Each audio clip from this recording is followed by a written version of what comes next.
Oi, Marcos, Olá, tudo boa bem? noite, Sara. Tudo bem? Como é que Tudo está? bem. Tudo bem. Tirando o frio, tá bom. Aí deve estar mais frio do que aqui, com certeza.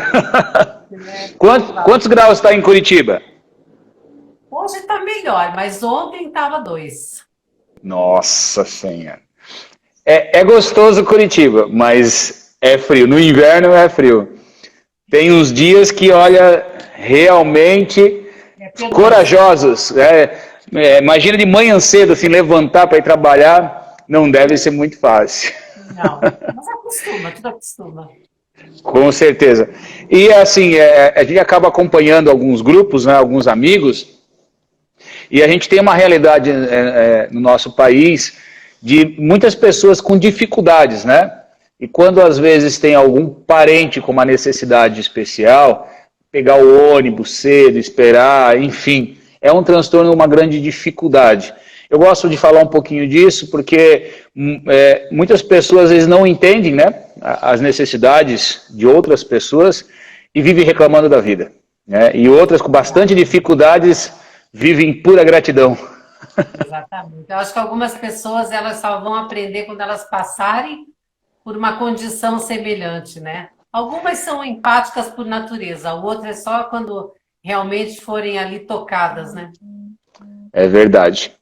Sara, eu vou explicar para você. A gente aqui vai fazendo a entrevista Tá. e, na medida do possível, eu vou estar olhando aqui para baixo, porque eu estou com o computador conectado, e aí eu vou verificando o pessoal, se tem alguma interação, pergunta, enfim, a Tá. gente vou tá observando aqui. Então, já te aviso para estar, já estou verificando aqui, tentando entrar na conta aqui, para que a gente possa fazer essa interação com o pessoal. Já tem alguns aqui que eu estou acompanhando que está dizendo boa noite, né? Está entrando no grupo, participando. Deixa São eu as estar aqui. mães aí que estão entrando. Eu dou um chacoalho nelas de participem, pelo amor de Deus. É interessante, e a gente pede que as pessoas, às vezes, falem, participem, postem suas dúvidas, né, suas perguntas, porque é em cima dessas dúvidas que a gente vai construindo, né, vai buscando informação, vai esclarecendo, e é isso que é importante. Tem muitas coisas que, muitas das vezes, infelizmente, julgam por não saber e acabam cometendo, às vezes, uma gafe muito grande por falar de algo que, às vezes, desconhece, só olha uma parte do processo.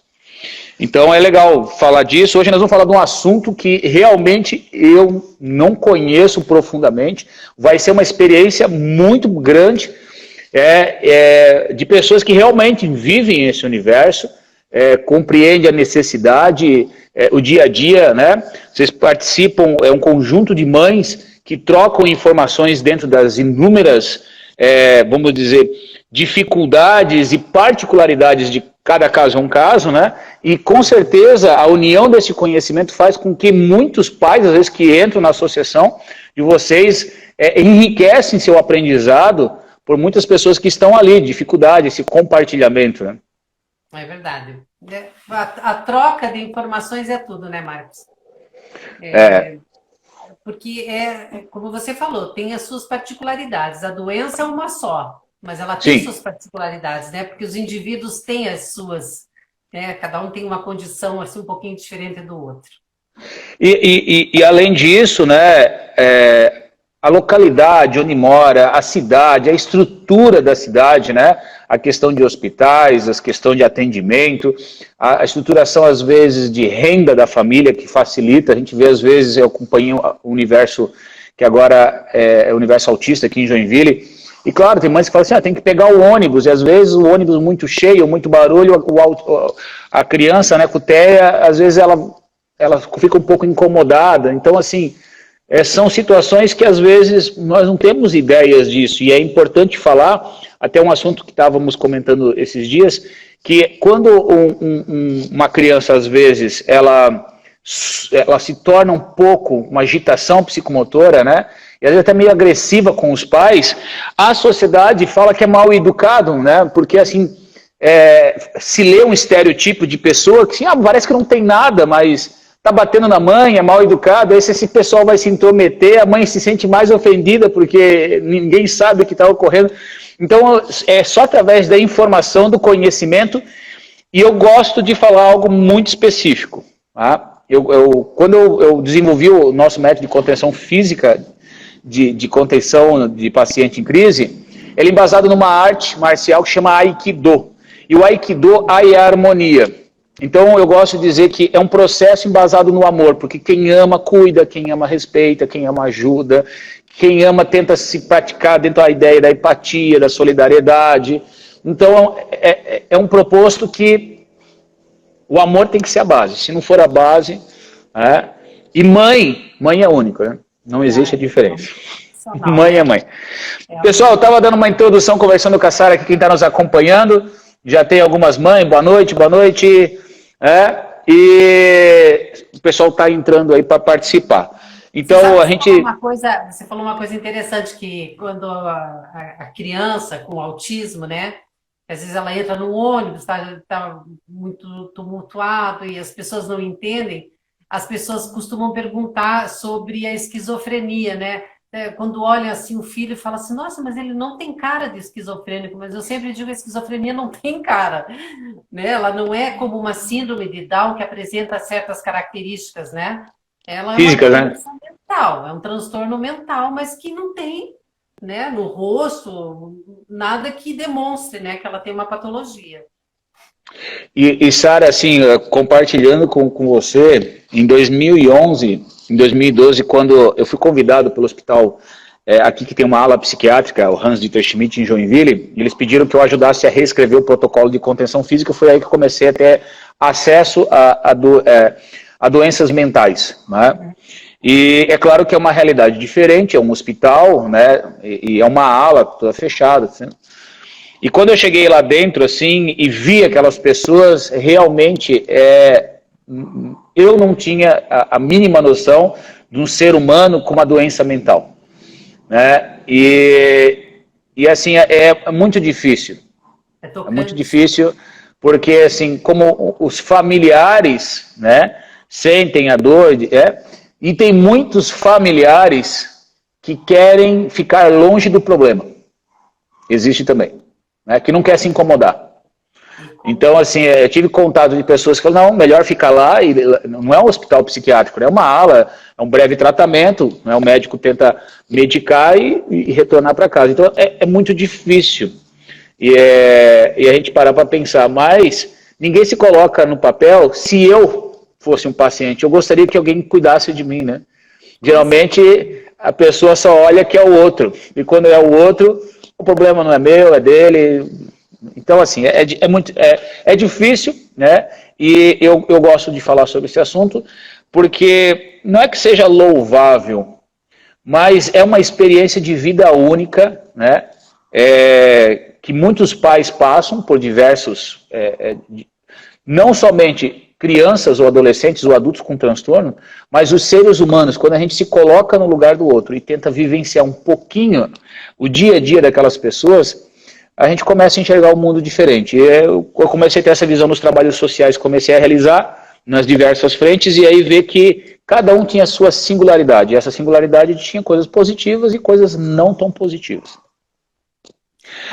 Vamos lá. Tem transtorno mental, né? Tem o seu lado positivo e o seu lado negativo. Vamos lá, vamos falar isso que eu estou curioso, e eu acredito que tem muita gente curiosa também, para querer entender, para querer saber, enfim, compartilhar e trocar informações. Então, o pessoal que está nos assistindo, lá no chat, lá, fala, comunica. Eu vou estar olhando algumas perguntas, vou passar para a Sara, né? Eu vou pedir para a Sara responder, o que eu puder também trocar algumas informações, a gente estamos aí trocando. E depois esse material fica gravado no IGTV, né? No Contenção de Pacientes, vai ficar lá, pode assistir daqui a pouco. Eu também faço o download dele e coloco lá no YouTube, e fica tanto no Contenção de Pacientes no Instagram como no YouTube. Bem, estou falando hoje com a Sara Nicolelli, é isso? Nicolelli. A Sara, você é presidente, é coordenadora, como é que eu posso dizer que a sua função dentro da associação? Presidente da AME. A presidente da AME, que é a Associação Mãos de Mães de Pessoas com Esquizofrenia, correto? E não tem mais só mãe, né? Já tem irmão, tem pai, tem namorada, tem filho. O projeto inicial era as mães, É né? só mãe. Porque, olha... Começamos assim com um bate-papo, né? Eram só mães batendo papo e a coisa foi crescendo e foi evoluindo e hoje tem tudo junto e misturado. Mas E os é pais são assim, pouco participativos, os homens os pais. são pouco participativos. As mães são mais atuantes. Mãe é única. E quando às vezes eu dou aula para criança, né? Desde os 3 anos e meio, dou aula de Aikido. E quando às vezes eu vejo uma criança assim, respondendo para a mãe, eu falei, para. Mas olha, moleque, você nem levanta a voz para sua mãe. Porque mãe é mãe. Quando você vai lá e fazia cocôzinho na fralda, a sua mãe cuidava de você de madrugada e tal. E aí eles ficam rindo, né? Eu fico brincando com eles assim. Então, mãe é um amor que não tem igual. Pode ter certeza. O pai é pai, mas mãe é única. Sara, fala um pouquinho de você, né, da coordenação da associação e o que é a Associação Mãos de Mães de Pessoas com Esquizofrenia. Por favor, vou fazer essa introdução para as pessoas te conhecerem um pouquinho. Bom, eu sou a Sara, né? Eu comecei com a associação no ano de 2018, que ela foi fundada em 2018 aqui em Curitiba, e nasceu para dar um apoio aos familiares de pessoas com esquizofrenia, porque a gente sente uma falta muito grande de um apoio psicológico, assistência social às famílias. Você tem para o paciente, mas para o familiar você não tem praticamente nada. Então, eu resolvi, junto com mais um grupinho de mães, fomos confabulando ali, e eu resolvi fundar a AME. Hoje nós temos também a AME em São Paulo, que funciona junto com o PROESC, que é o Programa de Esquizofrenia da Universidade Federal de São Paulo. Então, lá a gente tem uma equipe muito bacana de voluntários que faz todo o atendimento às famílias.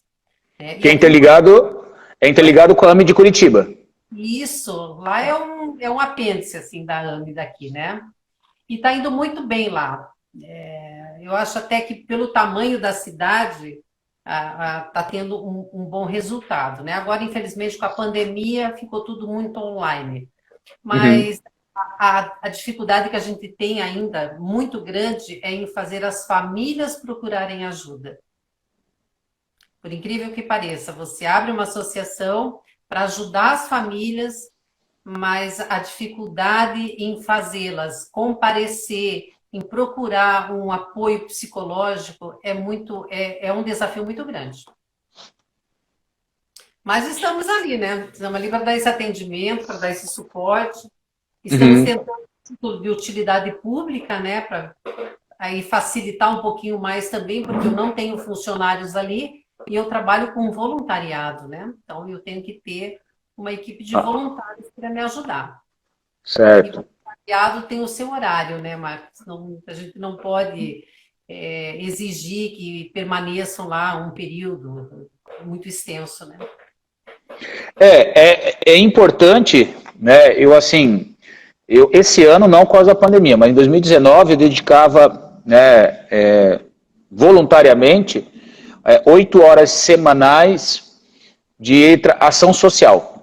Eu não chamo de caridade porque ação social é realmente ajudar a sociedade como cidadão, não é só pagar minhas contas, mas realmente eu acredito que todos deveriam compartilhar, fazer alguma coisa, ajudar, ser cidadão é estar presente na sociedade.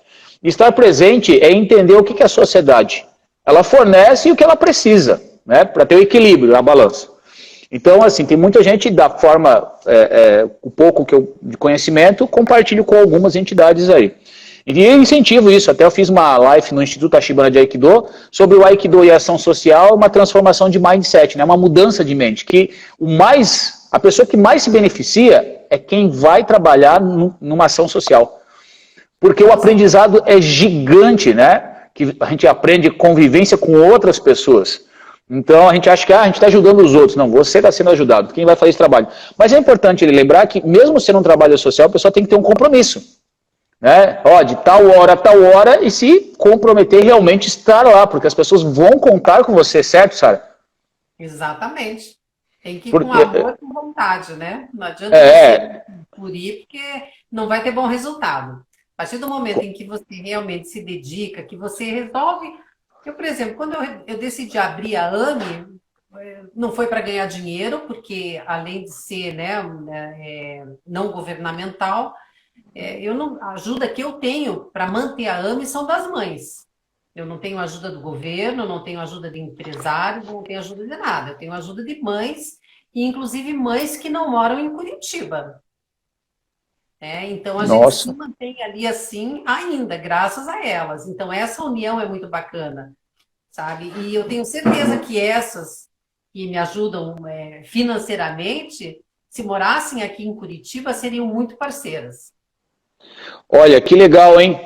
Queria parabenizar todas as mães aí que mantêm forte essa aliança neste propósito de ajudar filhos, né? Porque uma hora a coisa vai crescer e a gente vai embora, pode ter certeza. Pois é. Mas parabéns, parabéns a todos. Mas, Sara, fala um pouquinho por que existe essa dificuldade de as famílias participarem. O que você acredita? Eu estou aproveitando que nós tínhamos umas perguntas para falar, mas assim, é importante destrinchar, desconstruir para construir novamente, porque às vezes muitas pessoas elas têm, vamos dizer, uma ideia do processo e é outra. Então, assim, o que é óbvio para um não é óbvio para todo mundo. Às vezes é preciso falar sobre isso. Quais são os limitadores que fazem essas pessoas procurarem realmente um apoio, uma ajuda? Olha, eu acho, Marcos, que isso envolve vergonha, envolve vitimização, sabe? Algumas famílias costumam se vitimizar muito, ou seja, eu me lamento demais aqui da poltrona da minha casa, falando pelo WhatsApp, eu me lamentando no Facebook, mas eu não levanto e não vou procurar ajuda.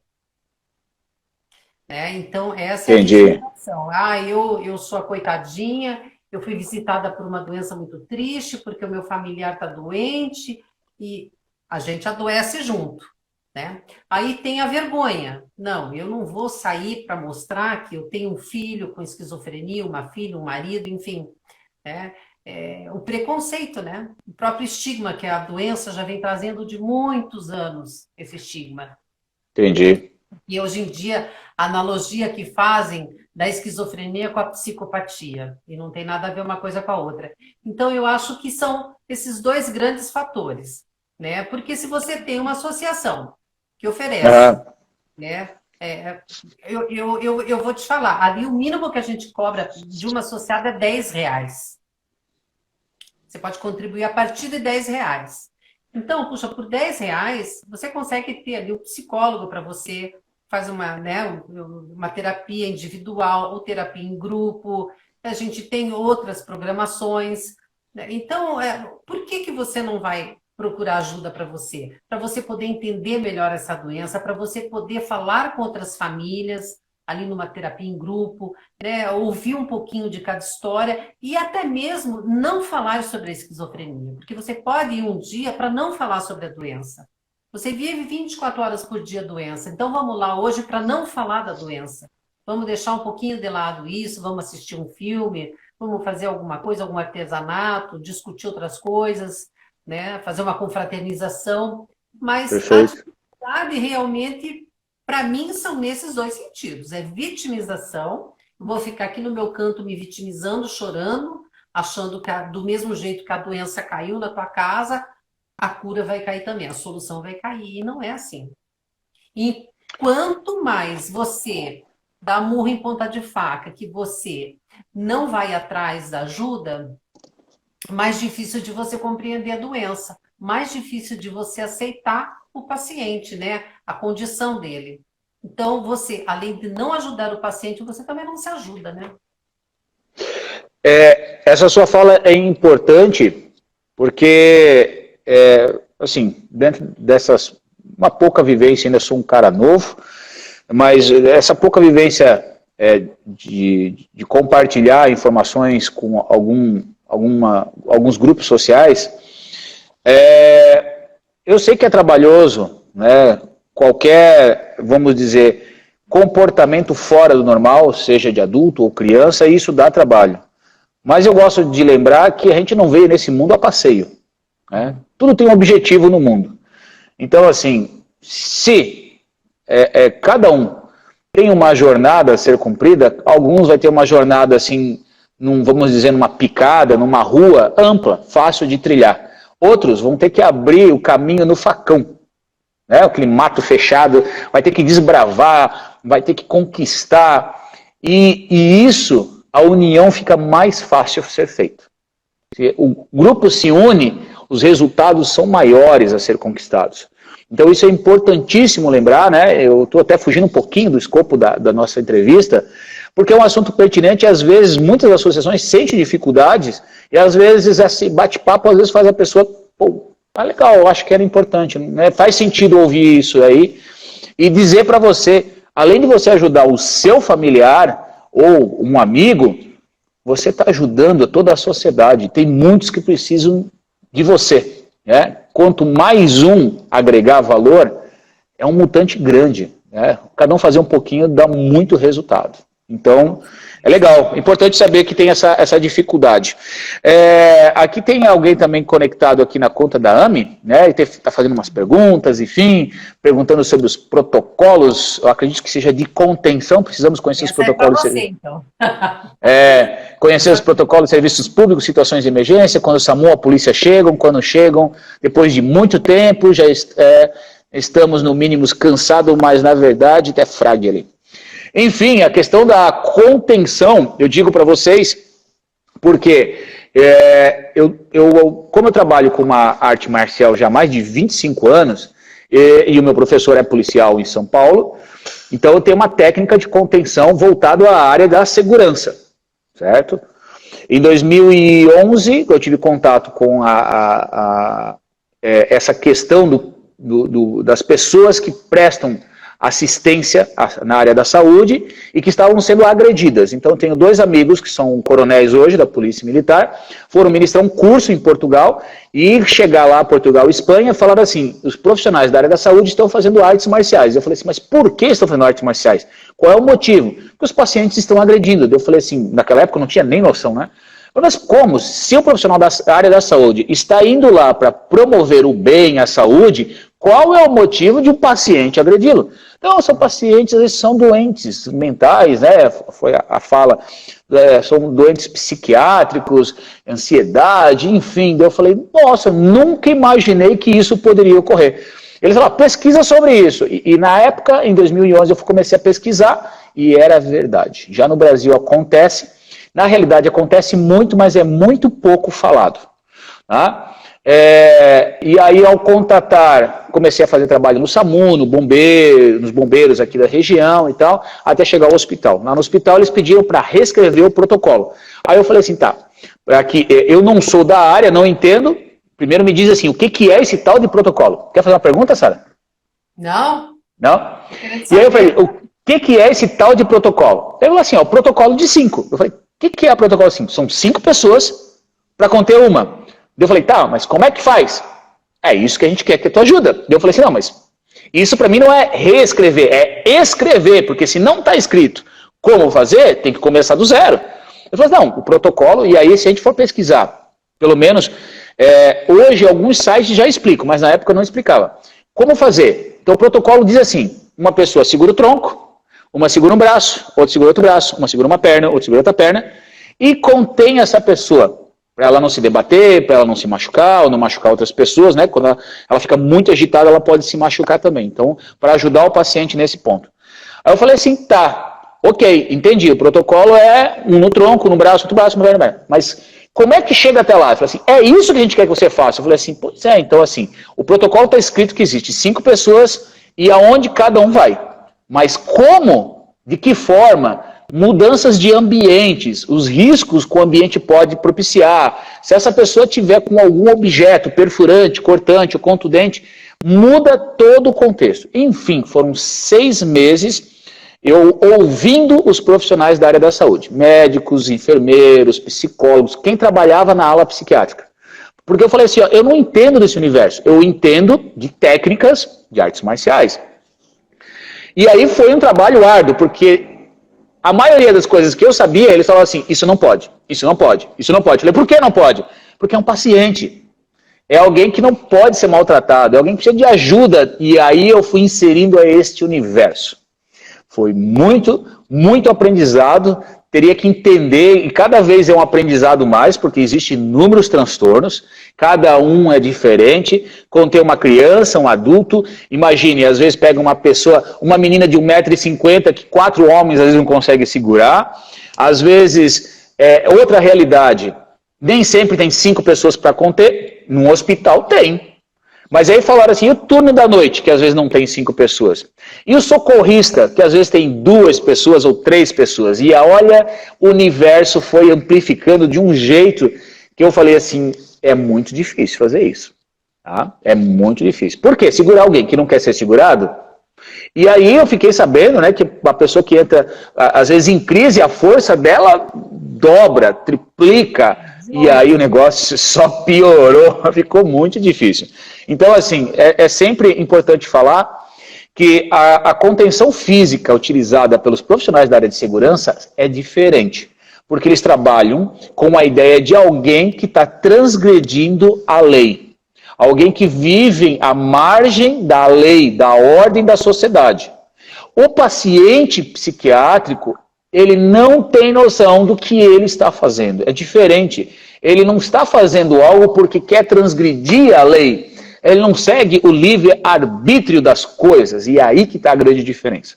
Mas, pelo pouco que eu ainda conheço, né, eu ministro essa questão de mobilizações táticas e defesa pessoal para a área policial já faz alguns anos, né, vai para uma média aí na área de segurança quase uns 10 anos, 8, 10 anos, e da área da saúde próximo a isso, e da área da saúde eu tive que um outro contato. Então, um hospital, quando a gente montou esse protocolo, tanto a ala psiquiátrica como a divisão de ensino, que é um hospital-escola, mais ou menos assim, eles fazem uma parceria que os alunos fazem estágio lá, a direção de ensino ficava dizendo o que podia, o que não podia, isso pode, não pode. Por exemplo, há pouco tempo atrás, em São Paulo, foi proibido que os profissionais da área de segurança fizessem a famosa gravata, né, quando vai conter alguém que transgride a lei.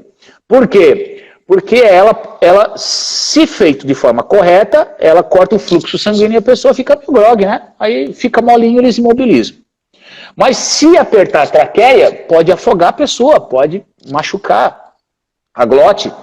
Então, assim, mas faz de forma moderada. Gente, a adrenalina está a 1000. Quem já viu alguém em crise ou alguém que não ser contido, é difícil.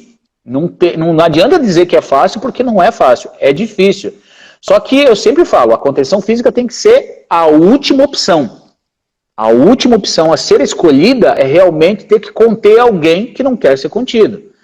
O manejo verbal ainda é a melhor forma de tentar trazer aquela pessoa para a realidade, de amenizar a situação, de evitar algo, mas existem casos na qual não tem escolha. E aí, quando chegar a esse ponto, nós temos que ter consciência que nós estamos indo para algo delicado, que vai tomar muita atenção de todos, muito cuidado, porque quem vai fazer a contenção tem que se cuidar do paciente e das pessoas em volta. Então esse é o grau de complexidade. Então eu digo que muitos profissionais, tá, da área de segurança não têm esse conhecimento específico no trabalho com pacientes. Por mais que assim, quem geralmente é chamado é bombeiro e SAMU. Eu fui para o norte dar esse curso e lá qualquer atendimento de paciente psiquiátrico é SAMU. Se esse paciente estiver agitado para agressivo, é o bombeiro que faz isso. Se tiver com um objeto na mão, é a polícia. Eu falei assim, tá, e se essa pessoa for para cima de alguém, vão esperar todo esse povo chegar para daí fazer algo? Mas o protocolo... E o protocolo é esse. Eu falei assim, tá, gente, eu entendo o grau da dificuldade, mas assim, se tem algo a ser feito, alguém tem que fazer, né? Em alguns lugares, a contenção, eu já ouvi comentários que o profissional da área que fazia a segurança da emergência segura da forma que der. Se precisar dar um soco, ele dá um soco. E aí eu falei, nossa, é assim que é? A gente faz dessa forma. E tem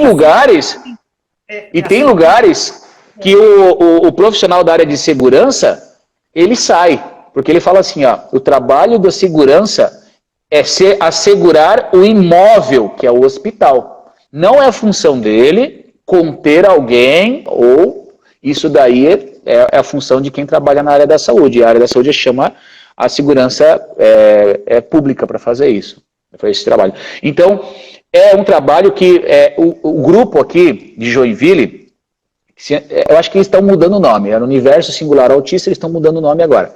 Eles estão trabalhando para políticas públicas para mudar esse conceito que os profissionais da área de segurança precisam ter esse conhecimento para trabalhar. Então, é muito importante o que a gente está fazendo hoje para esclarecer, né, vamos dizer, os transtornos que existem, como identificá-los, para que esses profissionais consigam entender, se possível, a diferença entre um caso, que é alguém que está transgredindo a lei e a ordem, ou alguém que precisa de ajuda, que o paciente é diferente. Ele não faz aquilo por birra, porque ele quer, porque é gostoso, quer chamar atenção, mas por uma necessidade específica que ele tem. Então é importante falar o máximo possível, falar para a sociedade, mobilizar a sociedade, para que daí, né, se desenvolvam políticas públicas e que o treinamento na contenção nessas situações seja algo que todos os profissionais, tanto da área da saúde, que a contenção do protocolo de 5 é da área da saúde, que da área de segurança também vai trabalhar. Então eu já tenho ministrado alguns cursos aqui na região para a área de segurança, com técnicas voltadas à abordagem a pacientes. Né? Porque ela é menos incisiva do que, às vezes, uma imobilização voltada mais para a área da segurança.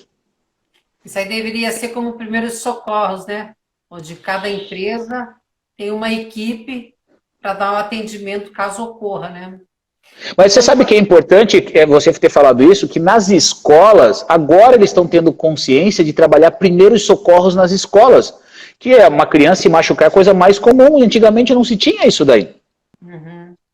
Né? A sociedade vai evoluindo, vai sentindo necessidade, né? Por exemplo, assim, a gente sabe que sempre existiu pessoas com transtorno, só que as famílias se escondiam de vergonha e tudo mais. Hoje em dia hoje em dia melhorou um pouco, né? Está começando. Então a sociedade vendo que existe essas pessoas, começam a dizer assim, precisamos mudar algumas políticas públicas, precisamos de verba, precisamos de soluções. E aí sim, então enquanto todo mundo ficar dentro de casa, não se mostrar e não pedir ajuda, e não reivindicar, né, mudanças, não vai ter mudanças, vai continuar da mesma forma. Associação, Marcos, justamente para entrar com essas políticas públicas, sabe? A partir do momento que as famílias se unirem e começarem a procurar, né, vereadores, deputados, para que a gente possa justamente entrar com políticas públicas, fazendo essas solicitações, essas exigências até, né? Olha, a gente precisa que tenha, pelo menos a polícia tenha um curso realmente específico para fazer contenção de pessoa em crise, né? Corpo de bombeiro, porque não é os próprios SAMU, 5% do SAMU aceita fazer atendimento psiquiátrico, a maioria se nega, porque sabe da dificuldade que é. Então, 5% do SAMU, né? Então, você vê, tem gente dentro do SAMU que não sabe fazer uma contenção. É como um médico, tem médico que não sabe dar injeção. É mais ou menos por aí. Não quer dizer que trabalha naquela área que sabe a fazer. Né? É uma verdade. E quando uma pessoa, você está falando ali, ela tem uma agitação psicomotora, não quer dizer que ela está em crise. Ela pode ter uma crise sem apresentar uma agitação psicomotora. Né? Porque a agitação psicomotora é aquela coisa assim que é uma série de movimentos involuntários, né? Que está condicionado o quê? É resultado da condição mental dela, pode estar irritado, né? E isso faz com que a pessoa, de repente, comece a andar demais, comece a puxar roupa, aquela coisa de ficar mordendo o canto da boca, que é diferente de uma crise, né? A crise é um pensamento desorganizado, a pessoa está com delírio persecutório, ela está fora do mundo real. Então, essas coisas são muito importantes que os agentes saibam, e as pessoas na sociedade saibam. As vocês saibam distinguir o que é uma agitação psicomotora de uma crise. Às vezes é difícil, né? Porque, como eu falei, uma crise, ela pode acontecer sem a pessoa estar com a agitação. Né? Ela pode não apresentar, assim, movimentos mais bruscos, mas ela está com fala desorganizada. Você vai ver que ela não está num estado, né, normal, assim, mental. Eu estava vendo esse tempo, tem um manual, um protocolo redigido pelo Ministério da Saúde, que fala sobre o protocolo do SAMU. E tem uma equipe especializada dentro dos próprios SAMU para atendimento de casos como esses. Porque é importante a pessoa ter um conhecimento dos transtornos, porque são diferentes. Né? Esquizofrenia é com certeza diferente de outros. Então, como você falou, às vezes ela está em crise, mas está em crise no mundo dela. Não está exteriorizado aquilo. E um dos passos mais importantes, e agora essa é a dica para todos, pergunte, se possível, para o familiar. O familiar é a pessoa que mais conhece sobre o paciente. Porque cada caso é um caso. Né? Como é que ele está, como é que ele reage, de que forma ele reage, isso é normal, o que é fora do normal para ele. Essas informações vai fazer com que esse profissional de saúde não é ter vergonha, é ter humildade, porque assim, não tem como a gente saber de tudo. Não é? Mesmo quem trabalha na saúde, são inúmeros transtornos. Até, se a gente for pesquisar, se fala até que os médicos, às vezes, eles têm uma dificuldade para averiguar, dependendo, né, alguns médicos, a diferença do que pode ser uma coisa e do que pode ser outra. Porque não é assim uma gripe, tá, né? Mesmo assim, uma coriza pode ser diversas coisas. Pode ser uma rinite e não... Um surto de cocaína, ele é praticamente similar ao surto psicótico de uma pessoa com esquizofrenia. Então, a dificuldade, às vezes, é deixar passar o surto para saber se era por conta de substância, né, da cocaína, ou se realmente de um transtorno mental. Uma informação importante. Uma informação importante. A própria esquizofrenia leva-se pelo menos 6 meses para dar um diagnóstico. Tem que ter um acompanhamento clínico, porque não existe um exame laboratorial, não existe tomografia, não existe nada, né, que indique a doença. Né? Então, podem ser feitos exames para descartar doenças neurológicas. Mas a esquizofrenia, por ser um transtorno mental, ele não tem um exame. Então, ele tem um acompanhamento clínico, né? E toda essa história da família, das diferenças, de como que vem sendo o comportamento, que eles costumam apresentar aquele comportamento assim um pouco mais bizarro, né? Quando eles falam coisas desconexas, sem sentido, é um chip que eu tenho na minha cabeça, ou a televisão está falando comigo, os vizinhos estão me vigiando, né, os delírios persecutórios, tudo isso já mostra, né, que caminha para um transtorno. Então, é muito importante a participação realmente da família. E ter uma pessoa que ela esteja ali mais também sã, para que ela possa passar esses dados, né? Porque se é todo mundo naquela sintonia de não estar bem da cabeça num momento de um surto, você não vai saber nem passar essa informação para o agente vamos supor, do SAMU, né? Da saúde, perfeito. E aí fica um detalhe importante, gente. Para quem não participa de uma associação, a troca de informações vai fazer com que você saiba lidar com determinadas situações. Às vezes você fazia de uma forma e não quer dizer que seria a melhor forma. Não estou dizendo que está errado, mas existem formas melhor de lidar com aquela situação. Então, quando você participa de grupos de pessoas e compartilha vivências, erros e acertos, a gente tem que ter humildade em dizer que a gente não sabe tudo e que estamos nessa jornada construindo e algumas coisas reconstruindo, a gente está aprendendo junto, gente. E é essa a importância. Né, de ouvir pessoas que, por exemplo, eu já convivo com a esquizofrenia há não sei quantos anos, eu tenho um parente assim que, né, e quando acontece a crise, é assim, leva 1 mês, leva 2 meses, leva um dia, leva uma semana, e a pessoa, o meu é parecido com isso, poxa, você fez isso, como é que você lida com isso? E essa troca de informação que enriquece, né, e o quanto isso é importante. Então, pelo que eu leio em alguns protocolos que existem, fala assim, o primeiro contato de quando chega um profissional da área da saúde, é a conversa com o familiar e perguntar sobre aquele caso, como é que é, se ele geralmente é agressivo, se ele não é, se ele fica no mundo dele, né? Essas informações vai fazer com que, quando vai fazer, transpor esse paciente ao hospital, aquilo está registrado, né? E com certeza aquilo é o histórico dele, daquela pessoa ali. Então, assim, essas informações são primordiais quando vai se fazer a primeira abordagem. Né? Os profissionais já fazem isso, mas eu estou frisando esse assunto para que fique registrado, porque muitos, o que é óbvio para um, não é óbvio para todo mundo, e muitos têm dúvidas. Eu digo isso porque esse curso de contenção, às vezes eu faço oficinas para profissionais de enfermagem, de psicologia. Gente, você acha que todos os profissionais sabem? Não sabe, gente. Eu fui em escolas de enfermagem e falei assim, vocês dão aula, vocês têm uma grade de contenção de paciente? A gente fala que existe. Eu falei assim, falar que existe é uma coisa, vivenciar é outra. Então tem muita gente que sai de um curso técnico de enfermagem ou enfermagem que ela pensava em trabalhar com uma coisa, mas surgiu uma vaga num hospital psiquiátrico, e é a vaga que ela pegou, e ela não sabe nada sobre aquilo ali, não tem a mínima ideia. Então, assim, e aí eu tenho entrado com algumas discussões, né, saudáveis, de assim, gente, vocês precisam colocar no currículo que existe essa informação, pelo menos para dar uma noção básica, dizer, olha, gente, precisa ter esse conhecimento, precisa buscar essa informação, né? Alguns quadros são esses, como é que são essas leituras, porque nós temos alguns procedimentos a serem realizados, então ainda está muito carente a sociedade de falar sobre esse assunto, né? Eu gosto de sempre trabalhar a contenção física como uma última situação, realmente conter o paciente, e a importância do manejo verbal. Então, assim, mas como eu desenvolvo o manejo verbal? Faça diálogos, converse. Se você não consegue abrir a boca, como é que você vai fazer abrir a boca para um paciente, se você não consegue nem conversar?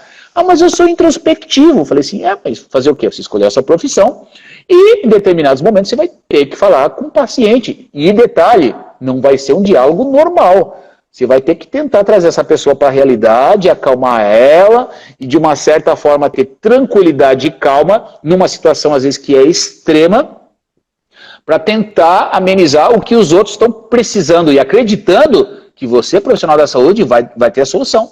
E você, às vezes, não tem, né, não sabe nem como fazer. Então, essa é importante. Eu vou te dizer, Sara, que eu estou meio preocupado, que olha, o pessoal está postando tanta coisa no chat, que eu estou tentando ler aqui, para ver se eu consigo encaixar essas perguntas no meio do caminho, que é bastante gente falando aqui, né? Então, por isso que eu estou olhando para você e estou olhando aqui, encaixar algumas coisas. Porque a gente também havia combinado mais ou menos alguns tópicos, né? Uhum. De repente eu vou falando alguma coisa. Deixa eu aproveitar aqui que um dos tópicos era assim, o que fazer, ou melhor, o que é feito hoje, as famílias, e você que com certeza convive com isso, quando um familiar entra em crise, para que a gente possa ouvir vocês e, quem sabe, compartilhar alguns conhecimentos e também deixar registrada essa informação. Bom, eu acho que isso aí é uma coisa muito pessoal, porque vai muito do tipo do paciente. Sim. Né? Mas quando o meu filho, por exemplo, teve o primeiro surto psicótico dele, eu em momento algum o confrontei. Eu acho que é uma das coisas que não se deve fazer. Tocar neles, isso pode ser uma ameaça, o tocar neles. Se ele tiver num delírio persecutório, um olhar mais assim agressivo, isso pode ser para ele uma, como é que a gente fala, uma provocação, né? Uhum. O falar também, você tem que ter todo um jeito de falar.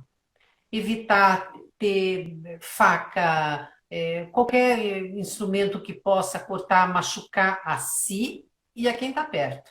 Né? Uhum. Desligar televisão, som, procurar evitar barulho e, se for possível, você ter mais duas pessoas, de preferência que sejam um pouquinho mais fortes, né?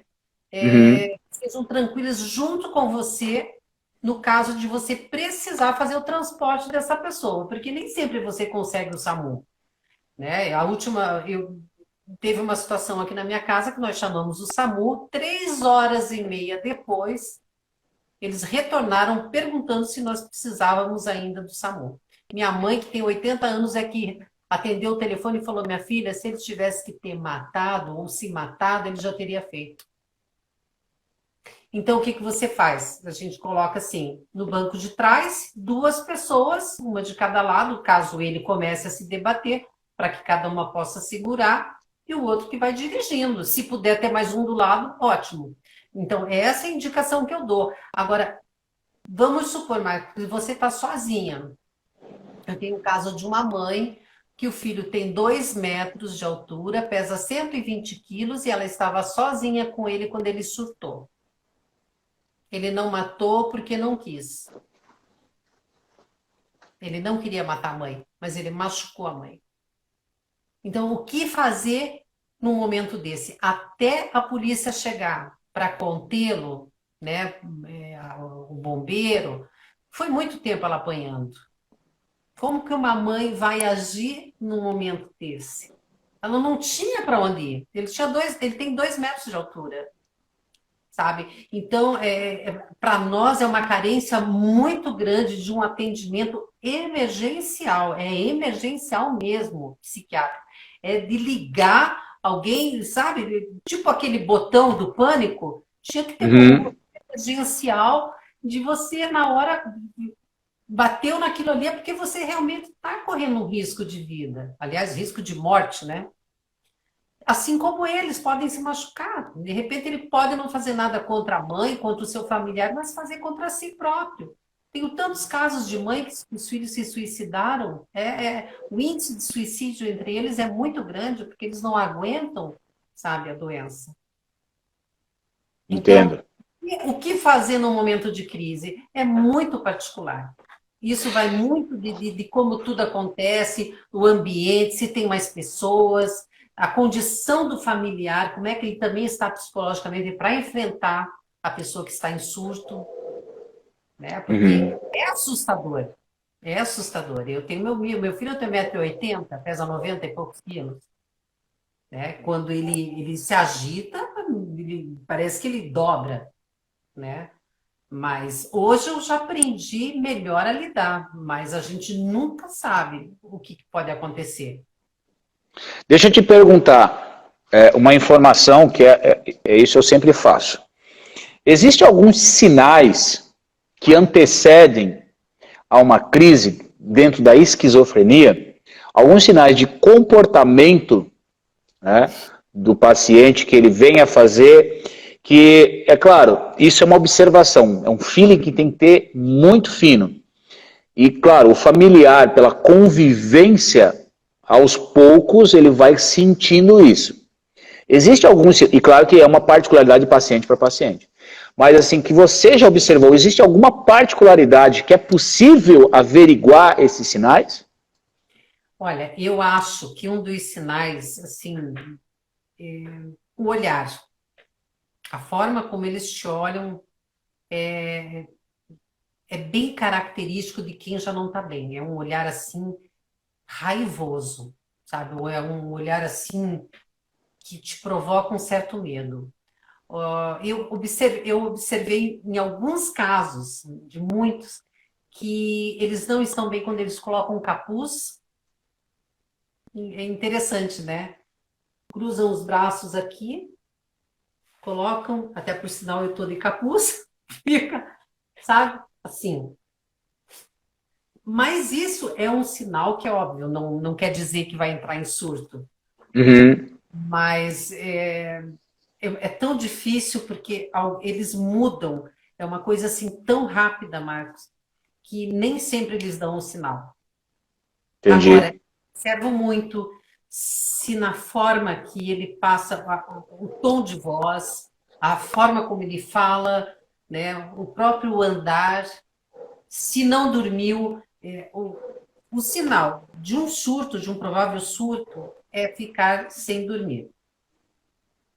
Então, vamos supor, ficou umas 2 noites sem dormir, 3 noites sem dormir, 3 dias sem dormir, atento, porque esse é um grande sinal de que deve estar entrando num surto. Ficar sem dormir. Entendi. É, dentro do grupo, com certeza tem essas reflexões do que ocorrem, até o que é um aprendizado, né?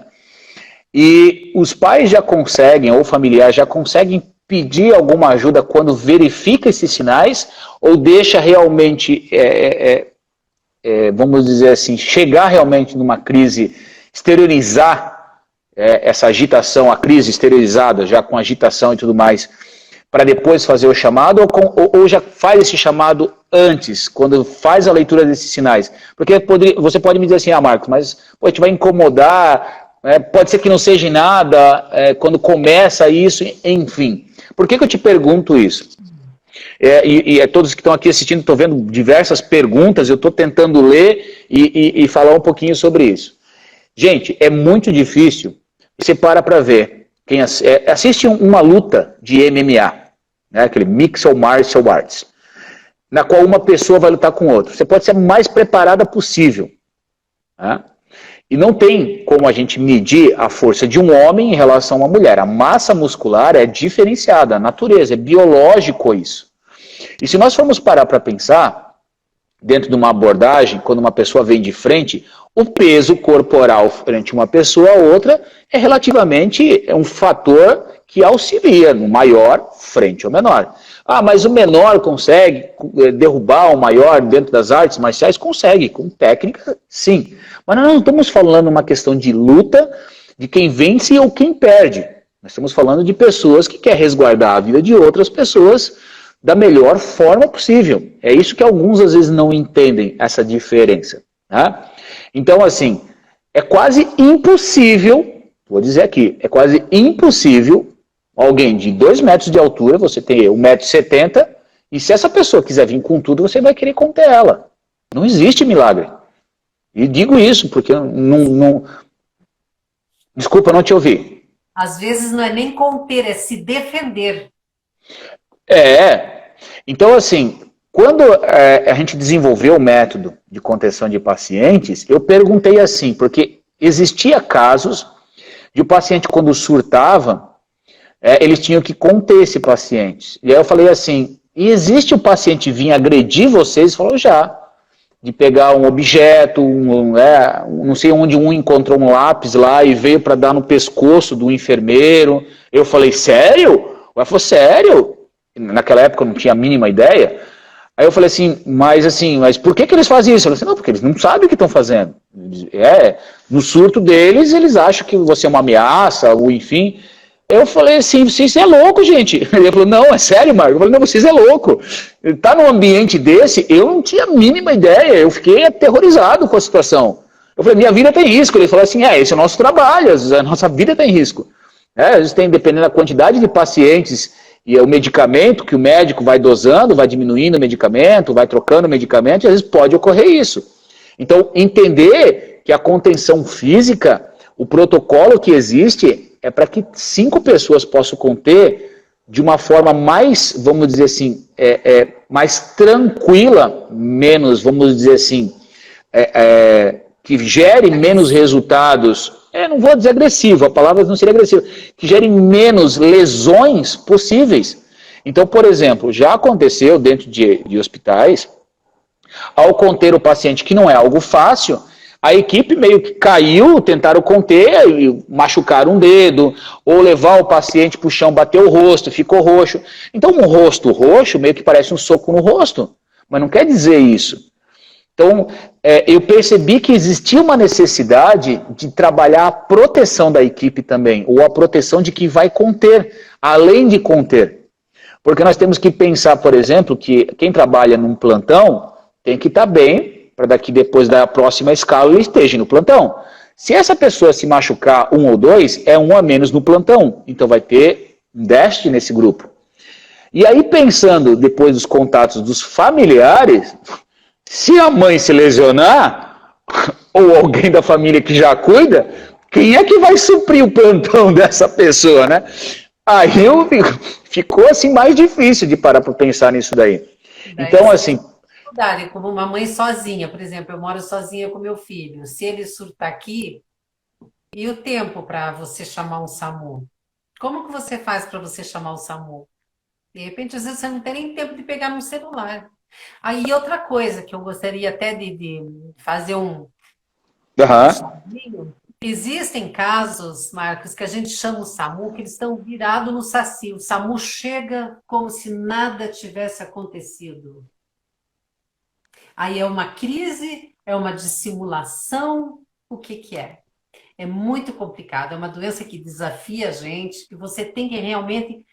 Por isso que eu digo, quanto mais informação, melhor. Você tem que observar muito as condutas do teu filho, saber o que que é caráter, o que que é, né, a personalidade, o que que é a crise, o que que é uma agitação psicomotora, quando eles estão sendo dissimulados para querer te agredir também, sabe? Não agredir fisicamente, mas verbalmente, sabe? E usando da doença para porque eles também ficam assim. De vez em quando tem uns que fazem isso. Aí o SAMU chega, eles estão doce, você fica com aquele carão, porque chamou desesperada, e o SAMU chega não tem nada. Tá ali, maravilha. Né? Então, é uma doença muito complicada, porém, que deve ser levada muito a sério, porque eu acho que se todo profissional soubesse de todas essas dificuldades que nós passamos, inclusive dessas dissimulações deles, ou não dissimulação, mas que aquela agitação passou, né? Para Uhum. que necessidade, né? De que realmente a gente precisa de ajuda. Nós, familiares e eles, né? Eu tô aqui te ouvindo, tá? Mas não tô te olhando porque tô olhando aqui. A Clélia, a Jussiana, né, Andréia falando aqui, concordando contigo, né, falando, pô, gente de Santos, a Andréia falando aqui em Santos também tem um técnico SAMU que quando ele está de plantão se oferece para vir atender meu filho.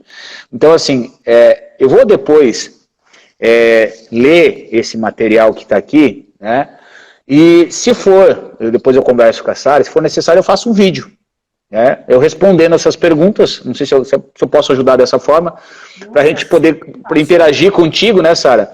E também agradecer todos que estão aqui e poder, de uma certa forma, se possível, se eu puder contribuir, né, responder todas essas informações. Agradeço, aos pouquinhos vou estar lendo aqui, mas como é um assunto muito importante, né, e assim, delicado que eu digo assim, na maneira de analisar as situações de cada caso. Então, assim, essa questão de dissimulação, existe um estudo que assim o ser humano ele respeita muito os uniformes. Existe natureza do, né? Se chegar alguém aqui com uma farda de policial e falar assim, ó, entra naquele negócio ali que é assim, você meio que atende, porque existe no ser humano essa assim, os uniformes fazem com que você de uma certa forma respeite um pouco mais a opinião.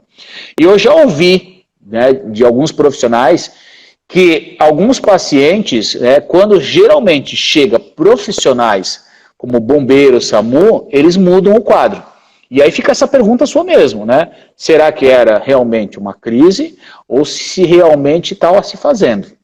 Então, assim, essa complexidade é uma coisa que somente quem é um profissional, um psicólogo, né, que trabalha na área, que conhece na prática, para poder começar a construir certas informações e essas informações gerar informações de formação, tanto de mães, de parentes e de profissionais, para que se possam entender quais momentos ou não. Né? Que não achem como, por exemplo, às vezes, uma sacanagem chamar lá e o paciente não tem nada. Pô, estou querendo me sacanear, pô.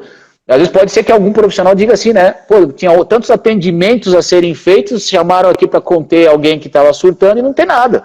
Acredito que já deve ter passado por isso. Que tem mães que falam assim, nossa, meu filho hoje não acordou muito bem, mas o que que ele tem? Nossa, tá com a cara meio fechada, não sei o que. Eu digo, mas gente, a gente também acorda de mau humor. Então, eles também são pessoas, né? São pessoas. Sara, deixa eu te interromper. Eu não acredito, mas já deu 1 hora. Falta 17 segundos para encerrar. Aí encerra automático? Corta.